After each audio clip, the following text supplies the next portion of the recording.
ఈ bus tipper ప్రమాదానికి ఒకే కారణంగా అధికార యంత్రాంగం భావిస్తూ ఉంది.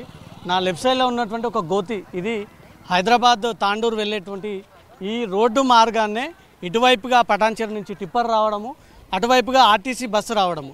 ఈ ఉన్న గోతిని తప్పించేందుకే టిప్పర్ ఒక్కసారిగా దీంట్లో నుంచి ఈ బయటికి రావడము, ఆ బయటికి వచ్చినటువంటి వెంటనే ఆర్టీసీ బస్సు అటువైపుగా వస్తున్న తర్వాత ఈ గోతిని తగ్గించేందుకే ఈ గోతి నుంచి అక్కడ వరకు మళ్ళడంతో అటువైపుగా వస్తున్నటువంటి బస్సు పైన ఈ టిప్పర్ అమాధానం పడినట్టుగా కూడా ఇక్కడ ప్రత్యక్ష సాక్షులు చెప్తా ఉన్నారు. ఈ గోతిని తప్పించడం కోసమే ఆ పటాన్చెరు నుంచి వస్తున్నటువంటి టిప్పర్ ఈ ప్రాంతం నుంచి కాకుండా అవతల ప్రాంతానికి మళ్ళడంతో అటువైపుగా ఆ బస్సు రావడము, ఆ బస్సులో ఉన్నటువంటి ప్రయాణికుల పైన ఈ టిప్పర్ ఇట్లొచ్చి అమాధానం వాళ్ళపైన పడడంతో ఈ ప్రమాద ఘటన జరిగింది అనేది ప్రత్యక్షంగా కనబడతా ఉంది. ఈ గోతి కారణంగానే ఈరోజు ప్రమాదం జరిగింది. ఇదే గోతి ఇంతమంది ప్రాణాలను బలిచ్చినటువంటి స్పాట్.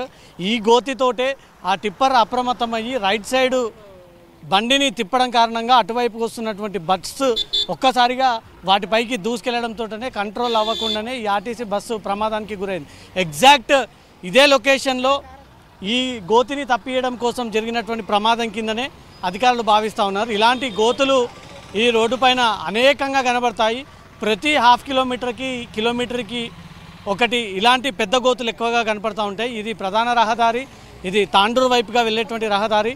తాండూరు నుంచి హైదరాబాద్ వెళ్ళేటువంటి రోడ్ని కూడా ఎక్కువగా దీన్నే ఉపయోగిస్తూ ఉంటారు. ఇప్పుడు మనం చూస్తున్న వాహనాలు కూడా ఆ గోతిని తప్పియడం కోసమే పక్క నుంచి వెళ్తూ ఉన్నాయి. ఎందుకంటే ఆ గోతిలోకి దిగితే వాహనం పూర్తిగా స్ట్రక్ అయిపోయి కింద ఇంజన్ భాగానికి తగిలేటువంటి అవకాశం ఉంది. కాబట్టి ప్రతి వాహనం ఆ గోతిలో నుంచి బయటికి వెళ్తూ ఆ గోతి లోపల నుంచి బయటికి వెళ్ళేటువంటి ప్రయత్నాలు ఎవరు కూడా ఆ రిస్క్ తీసుకోవట్లేదు. ప్రస్తుతం ఇదే గోతి దగ్గర జరిగినటువంటి ప్రమాదం భావిస్తూ ఉన్నారు. ఇటువైపుగా టిప్పర్ వస్తూ ఉంది, అటువైపుగా ఆర్టీసీ బస్సు వస్తూ ఉంది.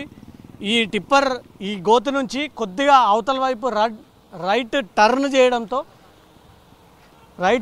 చేయడంతో ప్రస్తుతం ఇదే గోతిలు కారణంగా ఈ ప్రమాదం జరిగి ఉండవచ్చు అనేది మాత్రం అధికారులు అంచనా వేస్తూ ఉన్నారు. ఆ గోతిలో నిలబడి ఏ స్థాయిలో ఈ గోతి ఏర్పడింది, ఇటీవలే కురిసినటువంటి వర్షం కారణంగా లేదా గతంలో నుంచి గోతి ఈ రకంగానే ఉండడము, అధికారులు నిర్లక్ష్యంగా ఉండడంతో ఈ ప్రమాదం జరిగి ఉండవచ్చు అనేది మాత్రం అధికార యంత్రాంగం భావిస్తూ ఉంది. ఇలాంటి గోతులు ఈ హైవే పైన ఎక్కడైనా ఉంటే మాత్రం పూర్తిగా వాటన్నిటిని కూడా ఎక్కడికక్కడ పూడ్చివేసేటువంటి ప్రయత్నాలు కూడా జరుగుతూ ఉన్నాయి.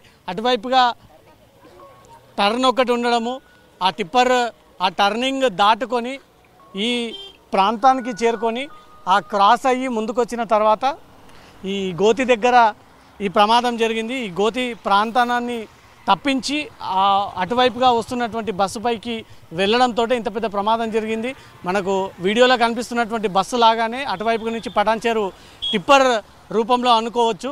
అదే ప్రత్యక్షంగా ఇక్కడ గోతిని చూసి బస్సు ఎలా టర్న్ అవుతూ ఉందో అదే విధంగా ఆ గోతిలో పడకుండా ఆ వాహనాన్ని పక్క నుంచి తప్పిస్తున్నటువంటి క్రమంలో అటువైపుగా బస్సు రావడము, ఆ బస్సు ఈ రోడ్డు ప్రమాదానికి గురవ్వడము ఇదే దీనికి ప్రధాన రీజన్గా కనబడుతూ ఉంది.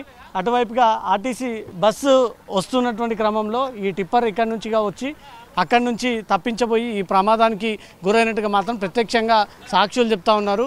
ఈ గోతి ఒకవేళ ఫుల్ నిండి ఉంటే, ఇదంతా కూడా క్యాప్ నిండి ఉంటే మాత్రం, ఇక్కడ రోడ్డు సరిగ్గా ఉంటే మాత్రం ఈ ప్రమాదం జరగకపోయేది అంటూ మాత్రం అధికారులు అంచనా వేస్తూ ఉన్నారు. కెమెరా పర్సన్ క్రాంతితో రవితేజ, జీ న్యూస్, హైదరాబాద్.